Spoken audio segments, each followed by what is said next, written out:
안녕하세요. 오늘의 테슬라 뉴스입니다. 테슬라는 418.45로 마감했고요. 1.24%의 하락이 있었습니다. 다우존스가 1.73% 오른 날임에도 테슬라는 조금 눌리고 있는 상황인데 아무래도 이 스페이스X의 IPO가 다가오면서 이 테슬라가 영향을 받고 있는 것처럼 보입니다. 오늘 다룰 주제는 세 가지고요. 첫 번째로는 테슬라의 AI 총책임자가 세계 최대의 AI 학회에서 전 세계 FSD 승인 대기국의 지도를 공식적으로 공개했는데 여기에 몇몇 나라가 보이지 않는 것처럼 보이고요. 그리고 5월 한국의 수입차 실적이 어떻게 나왔는지 같이 한번 살펴보겠습니다.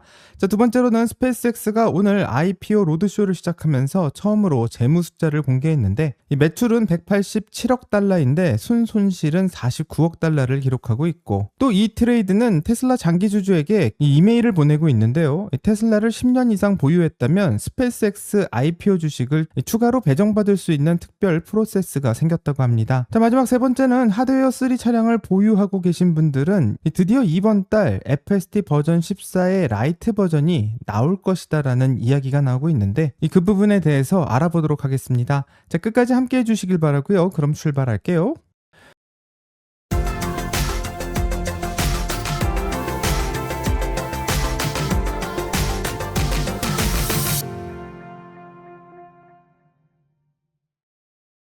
오늘 시장부터 짧게 확인해 본다면 미국과 이란의 군사 충돌이 3주째 이어지고 있고 또 두 나라가 공습을 주고받는 상황이 계속되면서 이 투자 심리가 전반적으로 무거운 상태라고 해석됩니다. 원유가 반등하면서 인플레이션 우려도 살짝 고개를 들고 있는데 이런 우려는 기술주를 살짝 누르고 있고 테슬라도 그 영향권 안에 있는 것만 같습니다.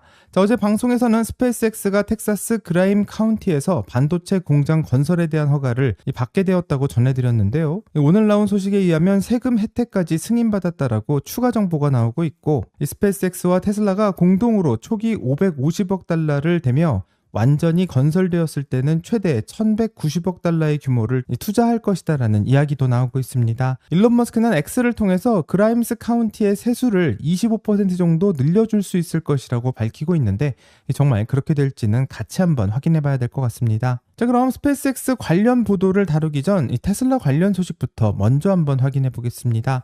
이번 주 미국 콜로라도 덴버에서는 CVPR이라는 학회가 열렸는데 이 CVPR이 어떤 학회인지 한번 확인해 본다면 AI와 컴퓨터 비전 분야에서 전 세계 최고 수준의 연구자들이 1년에 한 번 모이는 학회라고 하고 이게 얼마나 큰 행사냐면 여기서 발표를 한번 하는 것이 논문 수십 편을 쓰는 것만큼 학계에서 인정받는다고 합니다. 그 자리에서 테슬라 AI의 총책임자인 아숍 일루스와미가 직접 무대에 올랐는데요. 그런데 그 발표 슬라이드 중 하나에는 매우 놀라운 장면이 있고 이 테슬라 자율주행 소프트웨어가 전 세계 어느 나라가 현재 규제 당국의 승인을 기다리고 있는지 지도로 공식 발표하고 있기 때문에 큰 화제가 되고 있습니다. 테슬라가 FSD 글로벌 로드맵을 이렇게 한 번에 공개한 적이 없기 때문에 관심을 가질 수밖에 없는데요. 먼저 미국과 캐나다, 멕시코와 푸에르토리코는 이미 폭넓게 사용 중인 것을 알 수 있고 유럽은 최근 4월 네덜란드의 RDW가 테슬라의 FSD를 승인한 이후 빠르게 확산하고 있으며 유럽의 많은 나라들이 네덜란드의 RDW의 판단을 기준으로 삼고 있기 때문에 발트 3국 중 리투아니아와 에스토니아가 이미 승인을 받았고 라트비아도 임박했다라는 이야기도 나오고 있습니다. 이번 CVPR에서 발표된 내용에 따르면 현재 EU의 승인을 대기하고 있는 국가는 21개라고 하고 EU의 비회원국인 영국과 노르웨이, 스위스와 우크라이나 등 15개국도 현재 대기 리스트에 포함되어 있습니다. 중동에서는 이스라엘과 카타르, 사우디아라비아와 터키, 아랍에미레이트까지 또 아시아에서는 인도와 일본, 말레이시아와 대만, 태국이 올라가 있는데요. 심지어 아프리카의 에티오피아 역시 최초로 공식 리스트에 등장하고 있습니다. 그런데 한국이 이 리스트에 없다라는 게 좀 아쉬울 수 있는데 중국과도 같은 케이스고요. 중국은 FSD 버전의 일부 버전을 승인받아서 출시된 적이 있었는데 그래서 테슬라가 중국을 이미 승인한 카테고리에 분류해서 대기 리스트에서 제외하고 있는 것이고 한국도 모델 S와 모델 X는 FSD를 사용할 수 있는 상황이고 모델 Y와 모델 3가 FSD 승인을 기다리고 있는 상황이기 때문에 어쩌면 이로 인해서 공식 대기 리스트에서는 빠져있는 게 아닌가 생각해 볼 수 있습니다. 앞으로 관련된 소식이 나오게 된다면 계속해서 확인해 보도록 하겠습니다. 하지만 현재 테슬라가 한국 시장에서 이 좋은 상황을 보여주고 있는데, 이 한국 수입 자동차 협회가 5월 수입차의 판매 실적을 발표했고 5월 수입 자동차의 신규 등록은 29,860대였다고 하며 작년 같은 달 대비 5.9%가 늘어난 수치라고 합니다. 자, 브랜드별로 보게 된다면 테슬라가 1,866대로 1위를 차지했고 BMW가 6,555대, 벤츠가 3,553대를 기록하며 2위와 3위를 보여주고 있는데요. BMW와 벤츠를 합치게 되면 약 1,108대를 보여주고 있는데, 테슬라는 혼자서 1,866대를 팔았기 때문에 이 수입차 시장에서 테슬라가 독일의 명품인 이 벤츠와 BMW의 판매량을 다 합친 것보다도 훨씬 더 많이 팔았다라는 것을 확인할 수 있습니다. 자, 모델별로 보게 된다면 모델 Y 프리미엄이 7,195대로 1위, 이 모델 Y L이 1,513대로 2위를 차지하고 있고 BMW의 520이 1,390대로 이 랭킹에 올라와 있는데요. 이 BYD와 비교한다면 테슬라는 1,866대, BYD는 1,032대로 약 10배 정도의 차이가 나고 있는데 1월부터 5월까지 누적으로 보게 된다면 수입차 전체의 판매 대수는 145,973대라고 하고 32.3%의 성장을 보여주고 있는데, 그 성장의 핵심은 전기차라고 하며 전기차가 전체 수입차의 48.6%를 차지할 정도로 그 비중이 크게 올라가고 있다고 합니다. 자, 수입차 2대 중 1대가 전기차인 시대가 되었는데요. 이렇게 한국에서 테슬라가 많이 팔리고 있지만 테슬라의 FSD가 모델 3와 모델 Y에서 정식으로 사용되지 못하고 있다는 것은 매우 아쉽다고 생각하고, 유럽에서 FSD에 대한 허가가 나오게 된다면 과연 국내에서도 FSD를 승인하는 절차를 밟게 될지 같이 한번 좀 기다려봐야 될 거라 생각합니다. 자, 그럼 이제는 스페이스X에 대해서 이야기를 해보려고 하는데요. 어제 방송에서는 $135를 확정했다라는 이야기와 6월 12일 상장을 예고하고 있다라는 것을 전해드린 바 있습니다. 자, 오늘은 그 다음 질문을 좀 해봐야 될 것 같은데, 이 현재 평가는 1.75조 달러의 이 기업의 가치를 평가받고 있지만 실제로 돈은 얼마나 벌고 있는지를 밝히는 문서가 올라왔습니다. 자, 스페이스X는 IPO 로드쇼를 시작하면서 투자자들에게 처음으로 공식 재무 숫자를 공개했는데, IPO 전에 회사 경영진이 직접 기관 투자자들을 찾아다니며 우리 회사에 투자하라고 설득하는 자리이고, 관련된 발표 자료가 처음으로 공개되고 있습니다. 자, 스페이스X의 2025년 전체 매출은 187억 달러라고 하고 한화로는 약 28조 6천억 원 정도 됩니다. 이 사업 부분별로 보게 된다면 이 스타링크의 인터넷이 114억 달러를 기록하고 있고, 이 로켓의 발사 서비스가 41억 달러를 보여주며 AI 컴퓨팅에서는 32억 달러의 매출이 나오는 것을 볼 수 있습니다. 현재 스타링크가 가장 큰 돈줄이라는 것은 확실하고, 구독자 수는 2026년 1분기 기준 1,030만 명을 기록하고 있는데 164개국에서 사용되는 서비스이기 때문에 이 숫자는 점점 더 늘어날 것이라 생각합니다. 자, 근데 여기 좀 반전이 있고요. 매출은 187억 달러인데 이 갭 기준 순손실이 49억 달러를 기록하고 있고, 왜 이렇게 적자가 나는 것인지 궁금할 수밖에 없습니다. 자, 핵심은 투자 규모에 있고 2025년 스페이스X가 쏟아부은 설비 투자인 카펙스가 207억 달러를 기록하고 있는데 매출인 187억 달러보다 훨씬 더 큰 규모의 투자를 하고 있는 것을 알 수 있습니다. 자, 쉽게 말하면 스타링크 사업 자체로는 실제로 돈을 잘 벌고 있고요. 근데 여기서 벌어들이고 있는 돈을 AI 인프라와 스타쉽의 개발, 위성 제조에 전부 다 쏟아놓고 있는 상황이고, 그렇기 때문에 적자가 나는 구조라는 것을 볼 수 있는데, 현재 스페이스X가 예상하고 있는 이 전체 마켓의 시장이 매우 크기 때문에 그 시장을 위해서 지금은 돈을 쓰고 있는 것이라 생각해 볼 수 있습니다. 그리고 오늘 아주 중요한 공식 발표가 하나 나왔는데요. S&P에서는 공개 성명을 통해서 메가캡 기업을 위한 S&P 기준의 변경을 하지 않겠다라고 선언해서 이 모두를 놀라게 만들었습니다.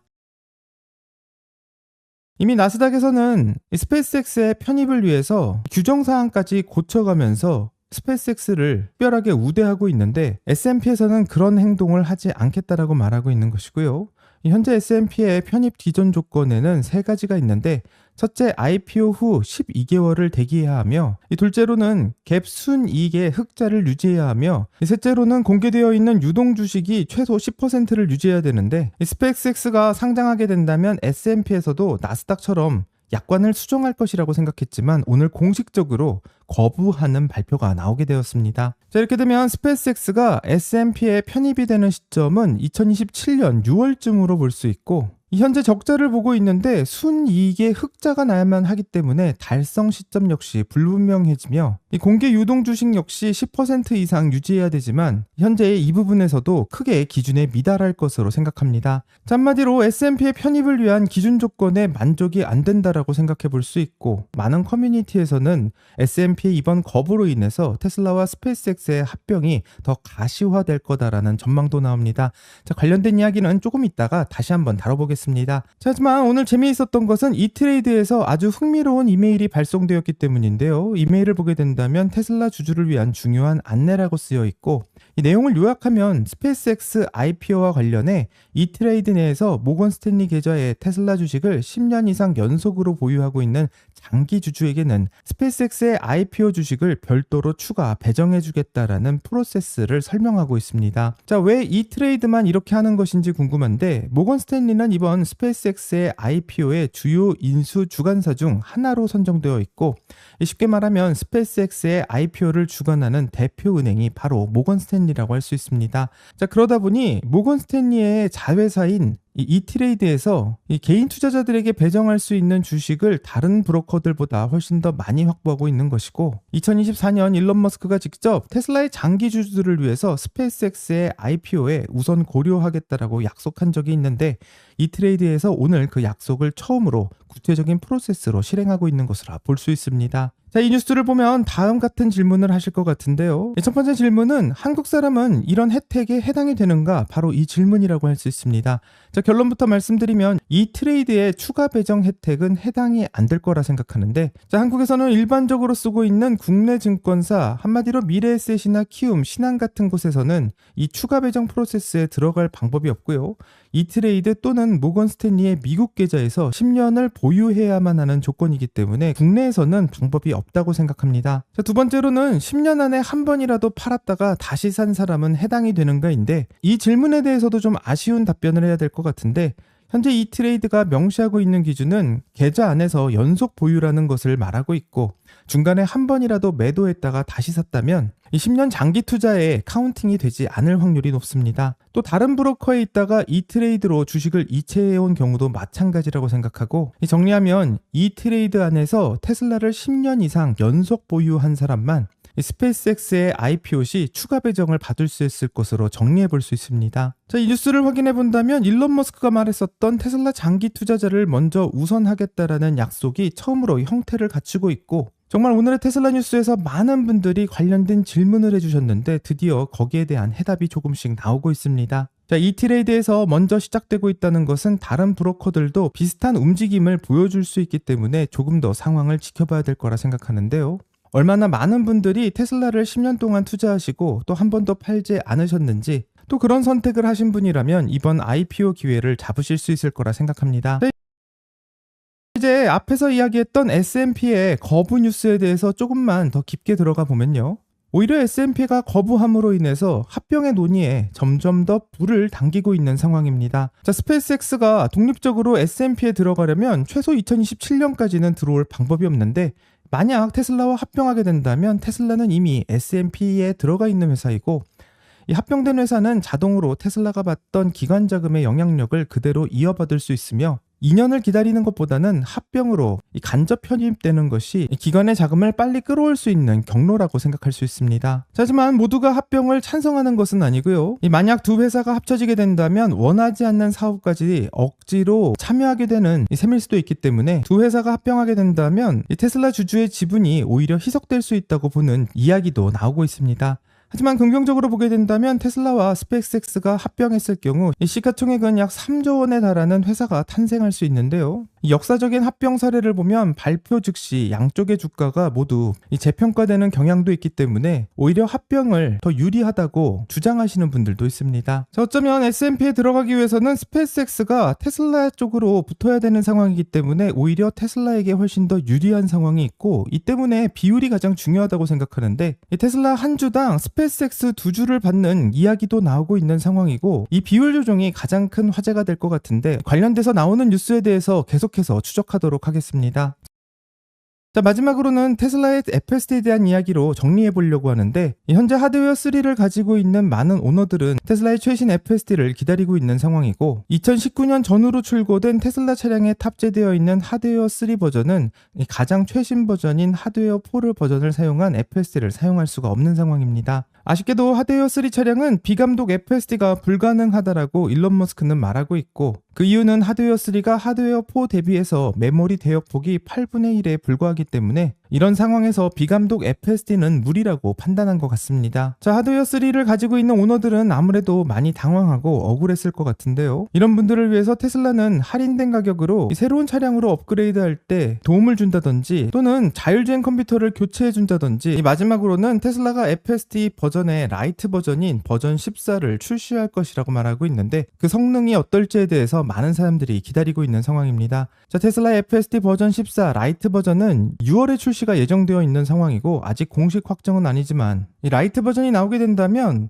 과연 그 성능은 어떨까 매우 궁금할 수밖에 없고요. 과연 기존의 하드웨어 3를 가지고 있었던 오너들이 이 라이트 버전을 사용해보고 상당히 만족하게 될지 많은 사람들이 그 리뷰를 기다리고 있는 것만 같습니다. 자, FSD 버전 14의 라이트 버전을 받게 된다면 주차된 상태에서 FSD를 시작하는 것과 같은 다양한 기능들을 사용할 수 있을 것이라 생각하는데, 완전한 비감독 FSD는 아니지만 하드웨어 3를 가지고 있는 오너들에게 테슬라가 줄 수 있는 최선의 방법이 나오게 될 것이기 때문에 좀 기대를 해봐야 될 거라 생각합니다. 자, 오늘 이야기를 정리하면 이 트레이드가 테슬라를 10년 동안 들고 있었던 장기 주주에게 처음으로 혜택을 주겠다라고 말하고 있는 것은, 테슬라를 들고 오랜 시간 버텨온 분들에게 결국 일론 머스크의 말처럼 혜택을 주겠다라는 걸로 보이고요. 국내에도 많은 투자자들이 있지만 그 혜택을 받을 수 없다라는 것은 아쉽다고 말할 수밖에 없을 것 같습니다. 자, 해외에 계신 구독자분들 중에서 이런 사항이 모두 해당되시는 분들은 이 트레이드의 계좌로 스페이스X의 IPO에 참여하실 것인지 궁금하고요. 또 국내에 계신 분들은 스페이스X가 6월 12일에 상장했을 때 테슬라를 계속 들고 계실 것인지, 아니면 일부 매도하고 스페이스X로 넘어갈 계획을 가지고 계신지 댓글을 남겨주시면 같이 더 이야기를 나눠보도록 하겠습니다.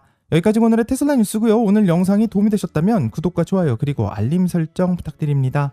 오늘 좋은 하루 되시고요. 오늘의 테슬라 뉴스는 내일 또 새로운 영상으로 다시 찾아오겠습니다. 감사합니다.